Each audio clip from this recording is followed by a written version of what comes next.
And then of course, you know, you get a taste of running up front a little bit, and then all I wanted to do was win for many years, and didn't add what I ever took, whoever I wrecked out of the way or whatever. And then now it's just, I just want to go out there, qualify for the big shows and race and have fun. If I get a flat tire and there's 2 laps left and I can get a tire on and go out, I'm gonna go, you know, because I don't know, I just feel I can still win this, you know, 1 lap, 2 lap, whatever, so.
For Norm Olson of West Fargo, North Dakota, racing was something he always dreamed about doing as a kid. When he started building his first car 20 years ago, Norm was just becoming a father. Nowadays, you will see Norm and his son Steven at the track with their number 29 late model. We went to the races a lot as kids with parents, and then I just kind of didn't go for a while, and then I got a job. When I moved to Fargo, I got a job working for a truck shop here in town, and one of the guys that worked there raced. So I started going and watching again after I got on the day shift, and just got back into it again. We started racing in the year the kids were born. Well, we started building the car in the year the kids were born, and we started actually racing in '92. Something I always wanted to do, and just got the opportunity to try it, so I did. Once you get out there, you're hooked for good. I was hooked the minute I started working on the car. I mean, I always dreamed of it as a kid, and then even the little mini stock stuff was just, it was the greatest in the world. I had a blast. I've never been one of them that get a lot of money from everybody else, pay for a lot of it ourselves, my parents. And of course, then I don't get to get my wife a new car every year. We don't, you know, there's lots of stuff we could have if we didn't race. It just seems like every year there's something that costs more money. You know, the street class turns into the late model, you know, type of thing. It just gets, there's always something you can spend more money on. Lots of things that could keep me from doing it. Number one, I can't afford it. Number two, I'm getting older. The older I get, the less competitive I get. The bigger belly I get, I can't fit in the car anymore. But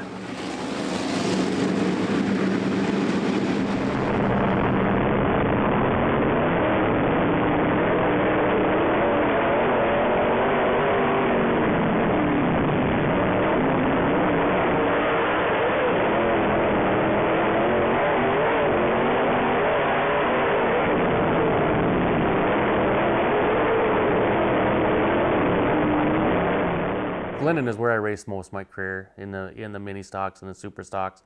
My kids were raised at the racetrack. They didn't go the first year because they were too young, but from then on, they never missed a race, either one of them. You know, from dancing in front of the grandstands, and when I was lucky enough to win, I walked my trophy up there to them. You know, they had trophy dashes back then too, so we'd get a lot of trophies.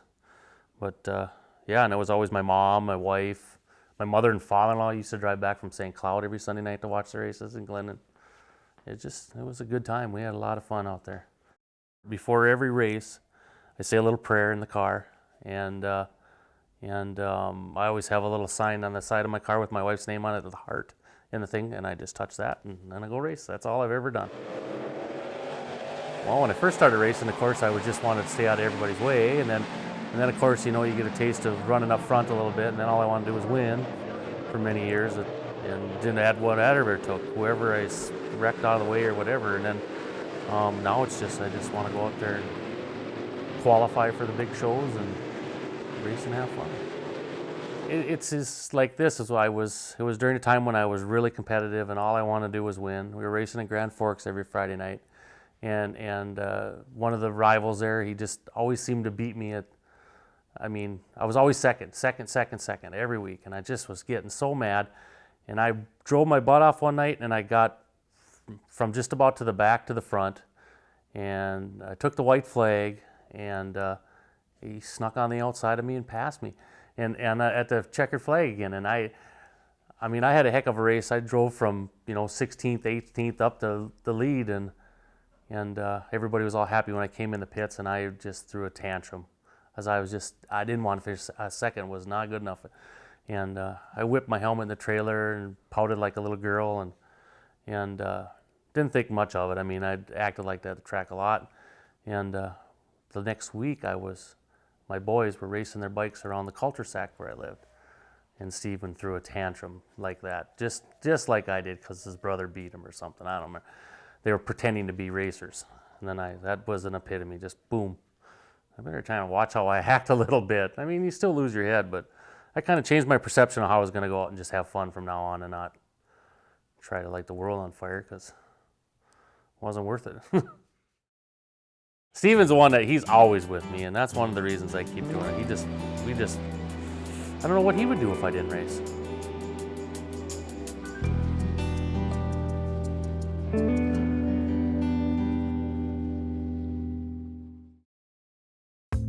The Racing Life is sponsored by Dakota Cat,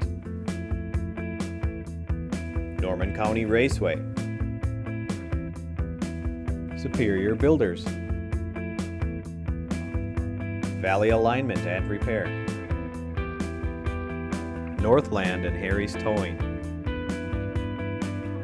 ARC Lanes.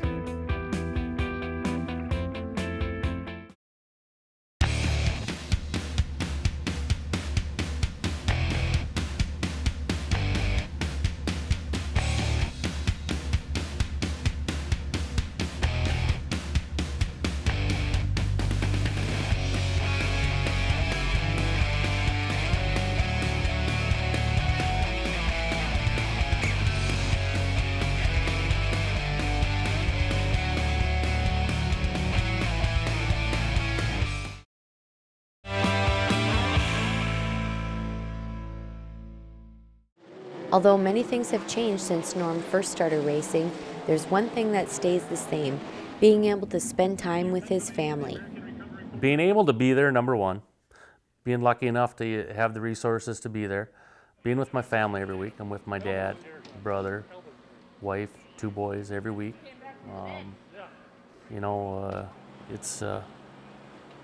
That's what I enjoy most about it.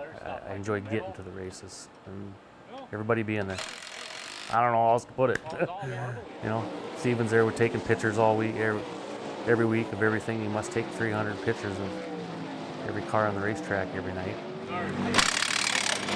Steven's the one that he's always with me, and that's one of the reasons I keep doing it. I don't know what he would do if I didn't race. He'd be pretty bored. Like to go with us. We had a lot of fun this year when we went on that NLRA deal. It was one of the few races that my brother was unable to make it to us with, and it was just me and Steven and my wife. We traveled that tour. That was a good time. We had just a blast. Before he goes out on the track, I grind the tires and get him in his car, strap him in. Then I go take pictures.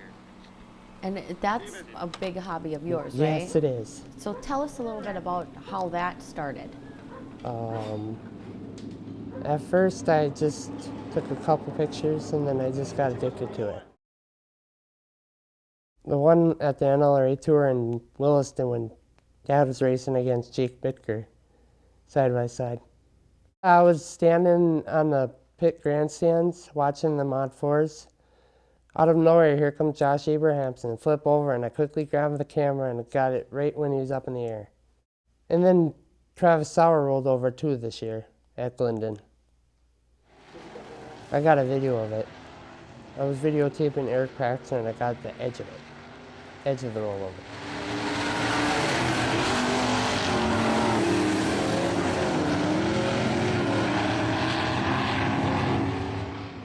future plans, Stephen? Trying to become a racing photographer. Official racing photographer. Trying to. Big your camera. Mm-hmm. Yeah. Like Todd Torfin Yeah. and Chat speaker. Chat Speaker. Yeah. Have my own website. Do you take pictures of everybody, or is there Pretty any? much. Do you? Anybody in particular that you really like to take pictures of? My dad. If you think I intentionally took you out, you know, I ain't trying to. I got plenty of stuff to do than fix on race cars, you know. Just getting to the next night, so.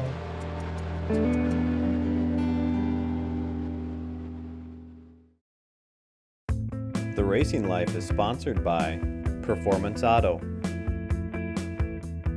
Randall's Excavating, Nugget Vending, KRJB and KRJM, Elite Therapeutic Massage and Specialty Makeup. The Racing Life's Fan Pictures of the Week is sponsored by Superior Builders, specializing in post-frame building.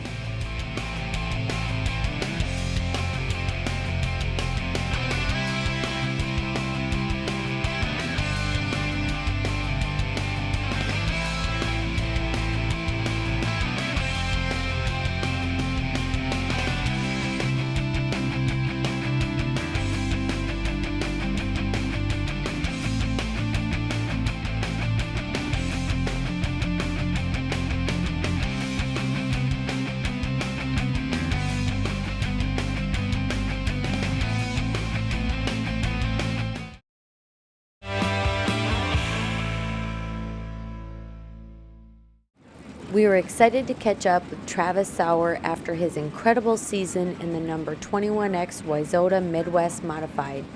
He is a force to be reckoned with on the track, but in person, he's a soft-spoken, friendly, down-to-earth guy. Travis grew up around his dad's racing, but an unusual turn of events during national finals and rodeo is what ultimately got him into racing. Well, my dad always raced. He raced way back, like in Weetown, and me and my brother were too young to even actually go in the pits. Well, like when my dad had us on the weekend, we were too young. Well, he didn't have babysitters, so one would crawl in the toolbox and one behind the seats just to get in the races, you know. And there, me and my brother would sit in the truck pretty much most of the night. We'd sneak out once in a while and get yelled at, and he'd have to go stand back in the trailer or back in the truck. But he raced, well, as far back as I can remember. And at that time, after Weetown, everybody would go to the Weetown bar, you know, and sit there and drink all night. Well, me and my brother couldn't go in there, so all night we'd go around and hop in people's car and, you know, pretend we're racing. And I don't know how many laps I put on at the Weetown bar in a car, but we'd just sit out there and till it's time to go. I was in rodeo for, it was like 7 years. I rode bulls and bareback, and basically just started in that out of boredom. I had a friend that did it, and I'm like, oh, that'd be pretty fun. Didn't have much to do in the summer, so I'll go with you. Well, then it was like $10 for a intermission ride, so I tried that. And then I rode for like 7 years. What kind of got the whole thing going, I was, you know, all about the rodeo and just loved to do that. I took off, me and a buddy of mine took off for the national finals in Colorado, and we were going to drive straight through, and we were in Nebraska, and I'm like, oh, I'm going to pull over up here, and he's like, okay. Well, he was sleeping in the front seat, and I fell asleep, and I woke. Well, I come through, and I was right on the median, coming right at a bridge, like the guardrail where it comes together, and I went off that, and it shot me 75 miles an hour straight across right into the bridge. Hit that and jumped up on it and climbed it. And well, then I thought I had it saved, you know. Well, the only thing that was keeping me straight was the bridge was holding us going straight. And got to the end of the bridge, and I shot it down through a fence into the river. So I totaled out my truck, you know, and we got a rental car and piled everything back in there and didn't get hurt. Well, the only thing that happened is the ashtray was down, and that broke off and went underneath my kneecap, cut it open. So I just, rodeos, oh, that ain't nothing. So I taped her up, and we took off, made it down to Colorado, and very first day, I was ninth in the nation in bareback. And I don't remember what I was in the bulls, but first bull I get on, he comes out and he was cranking right out of the chute, and I rode him for like a little over 6 seconds, and I came off right in the well, which was right in the center where he's turning. I hit the ground right when I come up. He come across. He had about 2 foot horn, and he come right across and smacked me in the nose and broke my nose in 7 spots. Gave me a concussion. My one tooth fell out. Well, next thing I know, I wake up and they're doing a CAT scan, and I'm puking all over in that. And I'm like, oh, what happened here? And well, then, found out what happened. Well, then they wouldn't let me ride with a concussion the rest of the weekend. Then I got home, and then Dad's like, if you want to get going and racing, I'll help you get your first car, help you get going. If you want to, just quit rodeo. Well, then everybody's like, oh yeah, after that wreck, you ain't ever gonna ride again. Well, I'm like, oh, okay, well, so I rode for another year, just to prove that, that I wasn't scared to ride or something. So then after that, then Dad bought my first car, and I drove that for like half a season, and then I ended up selling that, and then I bought a car from Corey Van Mill, and then I drove that to the end of the year, and then I bought my brother's car, Mod 4, and then I raced Mod 4 for 3 years, I think it was. And then I ran a super for 1 year, and then 2000 I started racing Midwest Mod, and then in 2009 I started racing A Mod. For as much as I race, you gotta love racing, you gotta, and that's one thing too, you gotta keep it, you gotta go out there to have fun, because it ain't like I'm gonna make, thousands and thousands of dollars. I might make thousands, but I'm gonna spend thousands to make it. But you gotta just go out there and know you're gonna have fun, and I try to keep as cool as I can, because people wreck and stuff happens. People come up and yell at me, and I'm like, I didn't try to intentionally take you out, or whatever you're thinking. If you think I intentionally took you out, I ain't trying to. I got plenty of stuff to do than fix on race cars, just getting to the next night. So you got to just go out there and keep it fun, and that's a lot of it too. Half of it is going to the track and, joking like with Dan Ebert and my friends, and, just having a good time. And, when you spin out and stuff, you laugh. And the roof was zip tied on, and it was a thrown together deal. There was, after I got it home, there was stuff that was screwed up.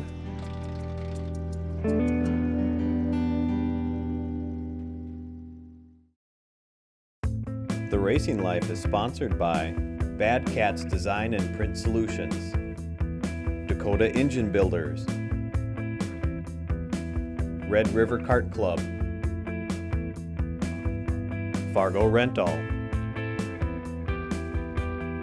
Midwest Motorsports Weekly, RentalRaceCar.com.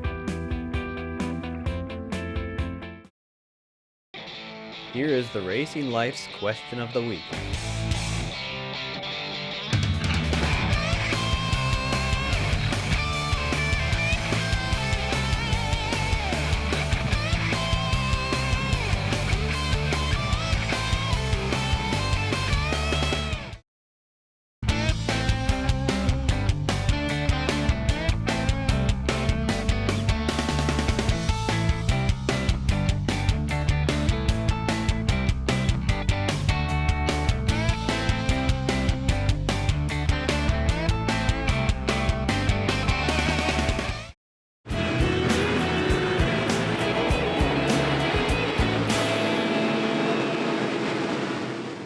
Hi, my name's Landon. How fast do AMOD race cars go? Hi Landon, this is Travis Saurer at the 21X. Your question was how fast does an AMOD go? It all depends on the track. I guess probably the fastest I've ever been was in Alec. This past year they clocked us at almost 140 down the straightaway. Thanks for the question.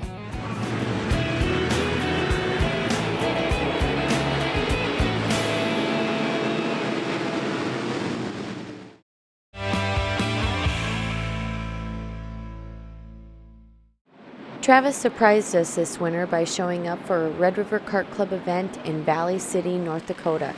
Travis can race just about anything and eventually will win racing anything, including a go-kart.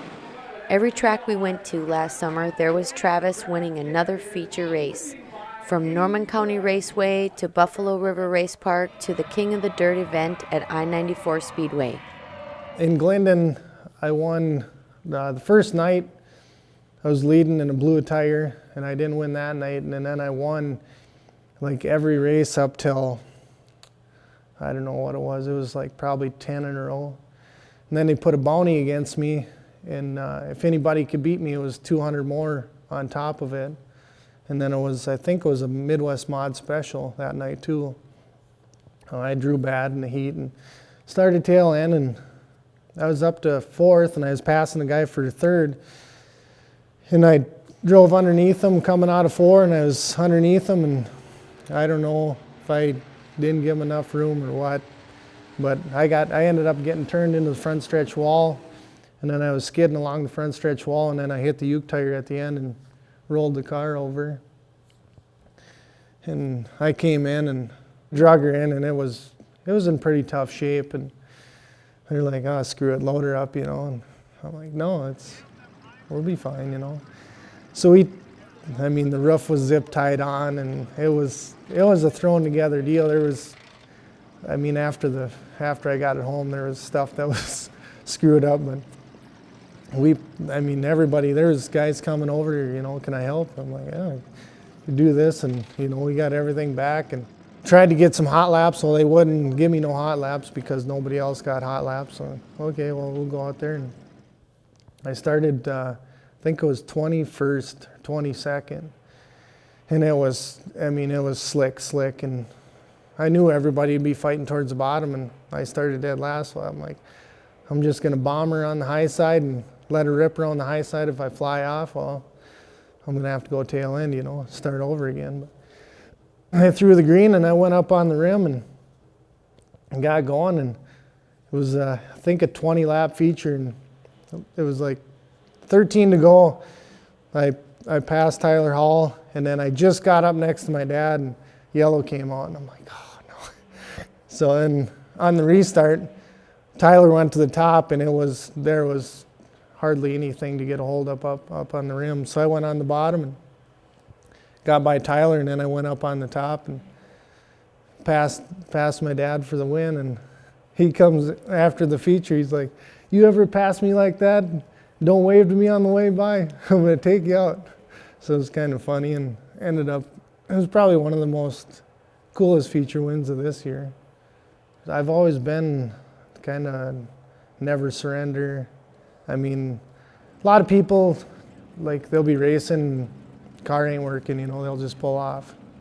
Where I'm like, well, if you don't learn to drive a ill-handling car, you know, it's going to help you when you get one that handles good. And I've kind of always had that, you know, never surrender, even rodeo and everything, you know. So yeah, never give up. I mean, I never give up. If I get a flat tire and there's 2 laps left and I can get a tire on and go out, I'm going to go, you know, because I don't know, I just feel I can still win this, you know, 1 lap, 2 lap, whatever. So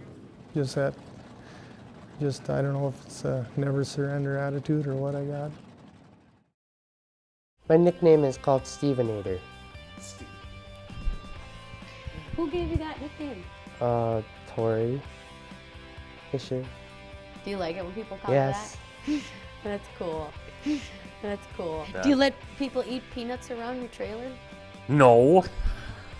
Because they're messy. It's not because it's bad luck. No, spit sunflower seeds all over. I hate that. No, I don't have any superstitions.